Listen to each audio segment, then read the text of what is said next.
अबे वो जब तेरे पास पैसे नहीं थे तो यहाँ पे करने क्या आया था तू? टाइम पास करने के लिए? साहब मुझे लगा यहाँ पे सस्ते कपड़े होंगे, इसलिए मैं आया था यहाँ। महंगे हैं तेरे को तो मैं बताता हूँ भाई। अरे ये क्या कर रहे हैं? अरे छोड़िए ने। भाई साहब एक बात बताइए, पिछले आधे घंटे से कपड़े पे कपड़े निकलवाया जा रहा है, तो लास्ट में कह रहा है कि मेरे पास पैसे नहीं खरीदने के लिए। महंगे बता रहा है इनको। साहब देखिए ना, मैं यहाँ कपड़े लेने आया था और ये मुझे मार रहा है। पहले कॉल छोड़िए इनका। कस्टमर है आपके ये, अगर इनके पास ज्यादा पैसे नहीं है तो कम की चीज दिखा दीजिए, ऐसे मार क्यों रहे इन्हें? बिल्कुल सही से बात करता हूँ मैं कस्टमर से, लेकिन अगर कोई बदतमीजी करेगा तो कैसे बर्दाश्त करूंगा?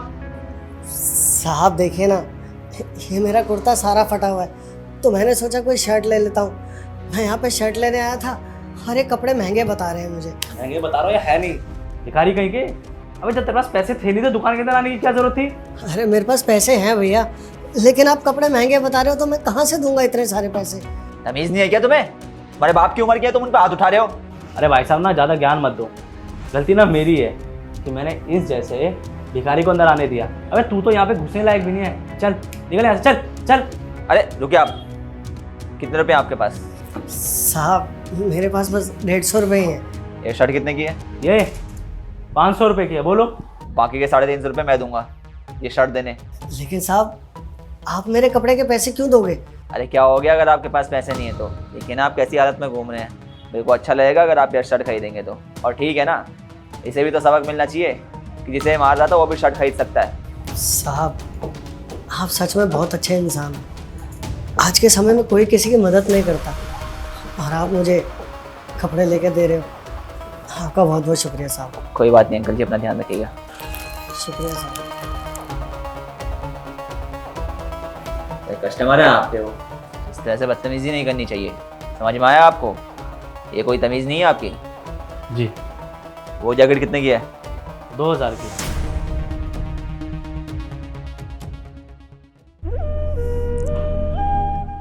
साहब कुछ खाने को मिलेगा? क्या हुआ, आपने कुछ खाया नहीं है क्या? हाँ साहब, मैंने 2 दिन से कुछ नहीं खाया, बहुत तेज भूख लग रही है, कुछ खिला दो। पैसे तो नहीं है मेरे पास, वो सामने दुकान दिख रही है, वहाँ से कुछ खिला देता हूँ। हाँ साहब खिला दीजिए। ठीक है फिर चलो, मैं आपको कुछ खिला देता हूँ। चलो।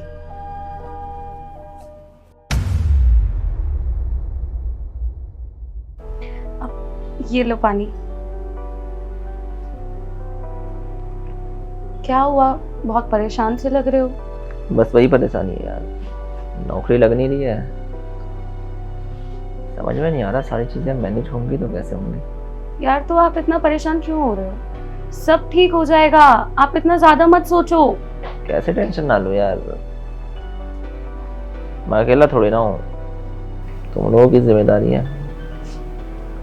घर की टेंशन से टेंशन तो लेनी पड़ेगी ना। शादी हुई है तुमसे मेरी, जब तुम्हारी ख्वाहिशों को पूरा नहीं कर पाता हूँ तो दुख होता है बहुत ज्यादा। चाहता हूँ तुम्हारी ख्वाहिशें पूरी करूँ। अच्छा तो आज आपको ये सारी चीजें दिख रही हैं। जब आप लोगों में ऐसे पैसे बांटते रहते हैं तब आप ये सब नहीं सोचते? कभी किसी गरीब को खाना खिला दिया, कभी किसी जरूरतमंद को पैसे दे दिए, उस दिन वो आदमी, उसको आपने शर्ट दिलवा दी। क्या है ये सब? अरे यार बात यह है कि जब ऐसे लोग मिलते हैं तो कहीं ना कहीं खुद से कनेक्ट कर लेता हूँ उन्हें। लाचार मैं भी हूँ, लाचार वो भी है, कोई बिना लाचारी के तो मदद मांगेगा नहीं। हो सकता है मेरी लाचारी थोड़ी कम हो, उनकी थोड़ी ज़्यादा, बस इतना ही तो फर्क है। और ज़िंदगी में वैसे भी किसी की मदद करते हैं तो ठीक ही है, चीज़ें मैनेज हो तो रही हैं। इतनी कड़के के दिन चल रहे हैं फिर भी सब कुछ हो ही जा रहा है मैनेज जैसे तैसे। ये कहीं ना कहीं उन लोगों का आशीर्वाद ही है, आगे भी सब कुछ ठीक होगा, देखा मैं। जब आपको पता है कि सब कुछ ठीक होना है तो इतनी टेंशन क्यों लेनी? जब हम दूसरों के बारे में इतना सोचते हैं तो ऊपर वाला भी तो हमारे बारे में सोचता होगा ना। इंसान कितनी बातें क्यों ना कह ले, कितना ही मुस्कुरा क्यों ना ले, लेकिन टेंशन कभी ना कभी तो हो ही जाती है। चलो ठीक है, जो भी टेंशन है ना उसको बाद में सोचना, खाने के टाइम पे नो टेंशन। आ जाओ, मैं फटाफट से खाना लगा रही हूँ।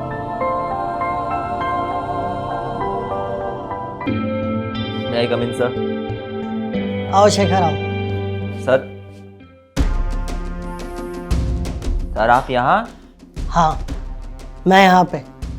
क्यों, तुम मुझे यहाँ देख के हैरान हो ना? हाँ वो तो होना ही है। कल तक जो इंसान मुझे एक भिखारी की तरह मिलता था, आज वो कंपनी के बॉस की चेयर पे बैठा हुआ है। वो सिर्फ तुम्हें परखने के लिए था शेखर, और कुछ नहीं। सर जब आप इतने पैसे वाले हैं, आपकी इतनी बड़ी कंपनी है, तो उस दिन आप फटे हुए कपड़े पहन के क्यों घूम रहे थे?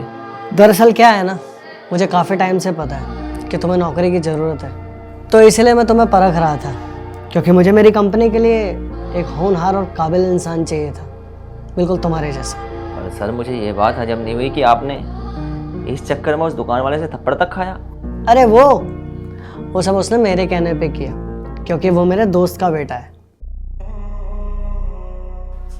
अंकल नमस्ते। नमस्ते रोशन। अंकल ये क्या फटे हुए कपड़े पहन के क्यों घूम रहे हो आप? अरे बस कुछ नहीं रोशन, तो एक मेरा छोटा सा काम कर दे। अभी थोड़ी देर बाद ना यहाँ पे एक हस्बैंड वाइफ कपड़े लेने आएंगे, बस उनके सामने तूने मुझे थप्पड़ मारना है और ये बोलना है कि इस भिखारी के पास पैसे नहीं है। लेकिन मैं आप पे कैसे हाथ उठा पाऊंगा अंकल, कैसी बात कर रहे हो आप? अरे रोशन, तू कौन सा सच में मेरे पे हाथ उठा रहा है? मैं तो तुझे एक्टिंग करने के लिए कह रहा हूँ ना, बस थोड़ी सी एक्टिंग कर दे उनके सामने। लेकिन ये सब करवाना है क्यों? थप्पड़ खाओगे क्यों आप मेरे से? बस तू समझ, ये तेरी छोटी सी हेल्प ना मेरे लिए बहुत बड़ी साबित होगी, तो जैसा मैं कहता हूँ वैसा कर देगा ना? ठीक है अंकल, जैसा आपको ठीक लगे। चल ठीक है। ठीक। शेखर, मुझे जो जो क्वालिटी एक मैनेजर के अंदर चाहिए थी वो सब तुम्हारे अंदर है। तुम काबिल हो, होनहार हो, मेहनती हो, और रही पैसों की बात, तो कभी पैसों के लिए तुम मुझे धोखा नहीं दोगे। Thank you sir, thank you so much, आपने मुझे मौका दिया। शेखर, तुम कल से ज्वाइन कर सकते हो और तुम्हारी सैलरी होगी 50,000 रुपये। 50,000 रुपये? सर मैं बहुत ज़्यादा परेशान था, जॉब के लिए दर बदर ठोकरे खा रहा था, ज़िंदगी में ऐसा लग रहा था जैसे कुछ अच्छा चल ही नहीं रहा। लेकिन आज एक बात मालूम हुई सर मुझे, और वो बात यह है कि अगर हम किसी का अच्छा करते हैं तो ज़िंदगी में हमारे साथ अच्छा होता ही है। जैसे मुझे नहीं पता था उस दिन कि आप इतने अमीर आदमी हैं, लेकिन कहीं ना कहीं आज अच्छाई की वजह से ही मैं यहाँ पर हूँ और मेरी जॉब लग रही है। और सर कहीं ना कहीं आप भी एक मिसाल हैं। आज के ज़माने में जहाँ पर सिफारिशें हावी हो गई हैं, लोग दूसरों के बिहेवियर को देख ही नहीं रहे हैं, आपने इस ज़माने में बिहेवियर को तवज्जो दी है। सच कहूँ सर तो हमें व्यवहार को ही प्राथमिकता देनी चाहिए, क्योंकि अगर हम व्यवहार को प्राथमिकता देंगे, संस्कारों को प्राथमिकता देंगे, गुणों को प्राथमिकता देंगे, तो कहीं ना कहीं इससे हम ही लाभान्वित होंगे। क्योंकि होता क्या है ना सर, जिस इंसान का व्यवहार अच्छा होता है, जिसके संस्कार अच्छे होते हैं, उस इंसान की चाहे संगति हो, चाहे वो इंसान हमारी कंपनी में काम करे, तो वो कहीं ना कहीं हमारे लिए फ़ायदेमंद ही होता है। क्योंकि जो उसके उसूल होते हैं, उसके गुण होते हैं, उसे गलत काम करने से हमेशा रोकते हैं। वो सच्चाई की राह पर चलता है, अच्छाई की राह पर चलता है। और जब हमारे जानने वाले, हमारी कंपनी में काम करने वाले सच्चाई और अच्छाई की राह पर चलने वाले हो जाते हैं, तो फिर हमारी ज़िंदगी में बहुत मुसीबतें तो ऐसे ही कम हो जाती हैं। और सर एक बात और है, कहीं ना कहीं ऐसा करने से हम बढ़ावा देते हैं अच्छाई को, सत्कर्मों को। और इससे क्या होगा, जैसे अगर इन चीज़ों को बढ़ावा मिलेगा तो कंपटीशन बढ़ेगा इन चीज़ों को करने का, अच्छे काम करने का। और जब अच्छे काम करने का कंपटीशन संसार में बढ़ने लगेगा, तो इस दुनिया में हर इंसान अच्छे ही काम करेगा। Thank you so much sir, आपने मुझे मौका दिया। आपके इस मौके से मेरी पूरी ज़िंदगी संवर जाएगी। अरे शेखर, थैंक यू तो मुझे तुम्हें कहना चाहिए कि मुझे मेरी कंपनी के लिए इतना होनहार और काबिल एम्प्लॉय मिल गया। सर ये तो आपका बड़प्पन है। तो आज आप लोग बताएं, आप लोगों को नितिन सर के इंटरव्यू लेने का तरीका कैसा लगा? बेसिकली इस वीडियो में हमने ये चीज़ देखी कि हमें सिलेक्शन करते वक्त इंसान के गुण देखने चाहिए, इंसान के संस्कार देखने चाहिए, इंसान का व्यवहार देखना चाहिए। क्योंकि अगर इंसान के गुण अच्छे होंगे तो वो आपकी कंपनी के लिए एक एसेट होगा, जो आपकी कंपनी को ग्रोथ में हेल्प करेगा। इससे आपकी कंपनी में जो वर्क का एनवायरनमेंट है वो भी अच्छा बनेगा। इसलिए जिसे भी आप अपनी कंपनी में काम करने के लिए सिलेक्ट करते हैं, ये चीज़ ज़रूर देखें कि वो इंसान कैसा है। क्योंकि अगर हम अच्छे इंसानों के साथ उठते बैठते हैं, अच्छे इंसानों को अपनी कंपनी में काम देते हैं, तो कहीं ना कहीं इससे हमारा ही फ़ायदा होता है। वीडियो पसंद आई, वीडियो में मैसेज पसंद आया तो हमें सपोर्ट कीजिए। मिलते हैं आप सभी लोगों से जल्द एक नई वीडियो में एक नई स्टोरी के साथ।